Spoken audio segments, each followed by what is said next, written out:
Loud noise, suspicious activity. You look suspicious. I got a call here. We can't actually say who called us, right? But I can say that now. Like a lot of these social medias are doing, they're making cops smart. They make Joe says or Jane says a cop smart. There are certain things that a lot of people, civilians are really, unless they've been put in the system or someone in their family has been put in the system in a situation like that, we learn from trial and error.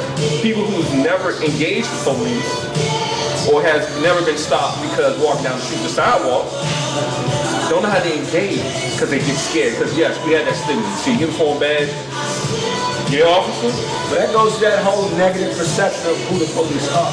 Well, I think we need to do some more community awareness, PSAs, whatever it takes, to really bring the police into the community.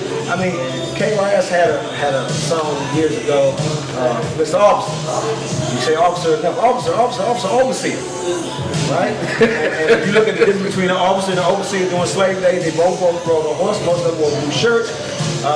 And that seems to be the mentality that our police force has adopted for mostly our urban scape. They're overseers. They're no more a part of the community. If they're going into the school, it's from an incident. They're not just wandering the halls. Hi, little guy, how are you? I'm Officer Brown.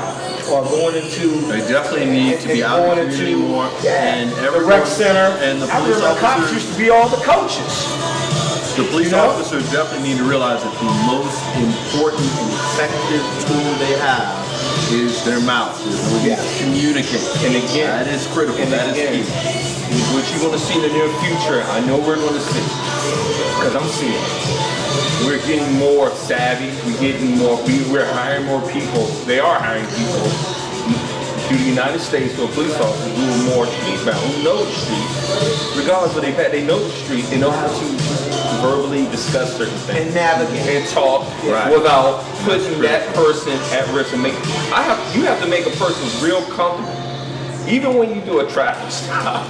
Yeah, that's right. A cop has to make that person. Oh my God, I hate traffic stops, man. But you know what? As a citizen, we want to change the conversation. We're going to keep it real. I just want to make this one point when you finish about traffic stops. Okay. Traffic stops. Now, you're a citizen in your neighborhood. Okay. Someone runs a stop sign. You know, you got children in the neighborhood. Night or day, you know, you got children in the neighborhood. Or just, you don't want no cop balling down your street, throwing 45 miles per hour at a 25 zone. I want that cop to stop that vehicle. Yes, I do. For the reason that it's two deterrents. One, it keeps them from driving reckless. Two, it lets people know that this neighborhood is being monitored. I don't need a camera. See, we got to get away from cameras. We need cameras, but we need to get it like Baltimore has depending on it. We need to get, like you said, more policing in a proper way. If you see more, there are things being done in that nature. There's actually good police officers out there. It's just that they're not being seen. Well, here's a matter of protocol for police, and I understand why, because there's a mode of protection for themselves as well. But a routine traffic stop, I don't need the guy tapping on my window while he has his hand on his gun. Because for me, as an individual, as an African American man, I've got my hands up here because of everything that's going on now, right? I got my hands up here, he's going license and registration. I'm going, you can open the door and get it yourself. So I'm not moving these hands because you're at my door, postered, and you know what I'm saying? And this is just because I ran a red light. Now, you have no indication I'm in a nice fancy car, I'm clean cut, maybe suit and tie. But you have no indication I'm a threat to you or anyone else. But when you approach my car, you approach it because you see this African-American guy in the mirror, and you're approaching my car, and you've already unholstered your guy, and you're here and you're tapping the window. So now you're an adversary to me. You're scaring me to death. I'm in a certain position of not only fear for myself as an African-American man, I don't want anything to happen to me, okay? But I'm going, that's a little much. Well, let me say this. Let me say this before we change the subject here, if you don't mind.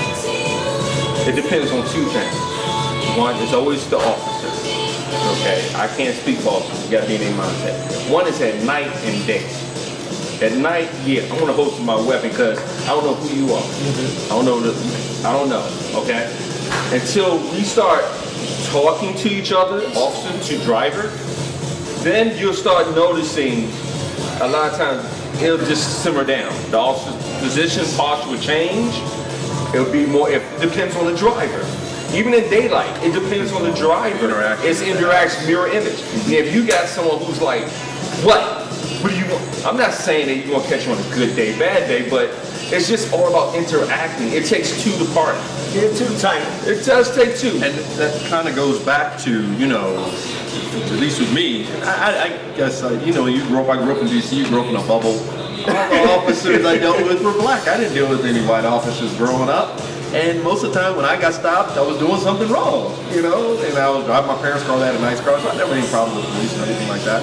But I guess in your regard, someone that hasn't grown up in DC or grown up in an environment where you really don't feel something like you might in New York or Texas or South Carolina, having a camera there, seeing a camera would make someone feel more comfortable. And going real back to your point about Eric Garner, it wasn't that the camera failed to present the evidence, it was the grand jury failed to indict. And even Republicans on Fox 5, on Fox News, said it was, well, the guy, you're right. The guy, when they were filming it didn't deter the action, and the guy was wrong. Right. And even Charles Krauthammer on Fox News said, you know, this was unbelievable that the grand jury didn't indict this guy. It was a legal chokehold, and he killed somebody. That was wrong. And that was wrong. That was dead wrong. Dead wrong. And then you start now, like again, civilian police officer.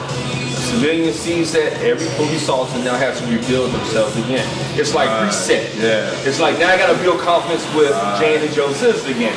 And it's hard. But that's going to go back to the department. I can't leave that up to just the police officer to do that. It has to be a matter of policy and procedure. Okay? If I'm going to change the perception of my officers on the street, if I'm going to make them community based, I can't just say go out there and give me numbers. Go out there and participate in the community. I got to teach you, because you've been on the force how long, and you've been operating under this particular method or mode of operation. So now I need to reel you guys in, do some retraining and put you back out there, and then take this new training to the new officer, this new community base. I get tired of them saying, we're gonna change the way we police in the community, and you put the same guy in a different situation, and then the situation turns back to the same because it's the same guy. You need to retrain that guy if you're going to be a different guy. Okay. Real simple. Good note. I like this conversation. I have to get with President Obama. We had to talk over President Obama. Oh, the black president. Yeah. Yes. Black president, like they said. Black American. What was the quote? Is becoming the black president that we all feared and some people wanted or expected. Right. Wow. Becoming. Wait a minute.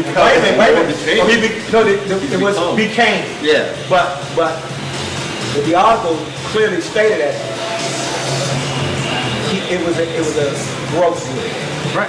Now, I mean, well, that's a lot of it. I don't know if it was growth as much as it, you know, he's in his lame duck period now. So no one can do anything. It's a part of that. It's a part of his comfort zone. No one. Comfort zone. I ain't gonna run again. I don't have to run again. I don't have to worry about. I don't have to worry about Congress during the next elections, everything like that. My last 2 years, I can go to election and do what I want to do. Okay. He gave them a warning sign. When he did that interview about the N-word, at the end he says, "I'm fearless. I'm fearless." Now he's been fearless the entire time. Right. He's been going against an establishment that's been against him from the day that he walked out on that stage at Grant Park and they introduced him as the new president of the United States almost 8 years ago. He's been fearless, but he had to do the politically right thing. He had to play ball that first term. He did what he could do, right? Healthcare came through. Healthcare came through. He made a lot of other statements. But that was nobody talks about housing just came through. Housing came through. Yeah. Healthcare came through. Housing didn't get a big thing. But here's the thing. We said early on, I said we as black community, midway through his first term, right? That first midterm election, we didn't show up at all. We said he ain't black enough. Where's our flag? Where's our red, black, and green? Where's our peace sign movement? Where's all these black things that we need fixed? We voted you in. We need you to get on this right now. But we got to understand he was America's president, not just black America's president. So his policies took care of. He's the president. He's president. Man leading the free world. So his policies took care of everyone. So you got to understand two things have happened, I believe. One is that the cascade of events has set him in motion to do some of the things that he's doing now. It was a timing issue. But also the lame duck period does eases. Makes it easy. Yeah. It does. You don't have to worry about any type of political repercussions. I'm glad he didn't walk out backing out. He's walking out chest first. And what I mean by that is he's holding his head up high. He's not doing the black thing. He's not the black president. He's still the president of the United States. The only problem is, and without news media being non-African American mostly run, is that anytime that we take care of the society at large, when you look at all the bills, we have blacks, we scream a lot about housing, we scream a lot about healthcare and all that. But hey, we're not the only one that helped. We're definitely not the only one that it helped. Okay, all those reforms helped America across the state. It's just that those areas are areas that we are normally identified as the lesser in those particular areas.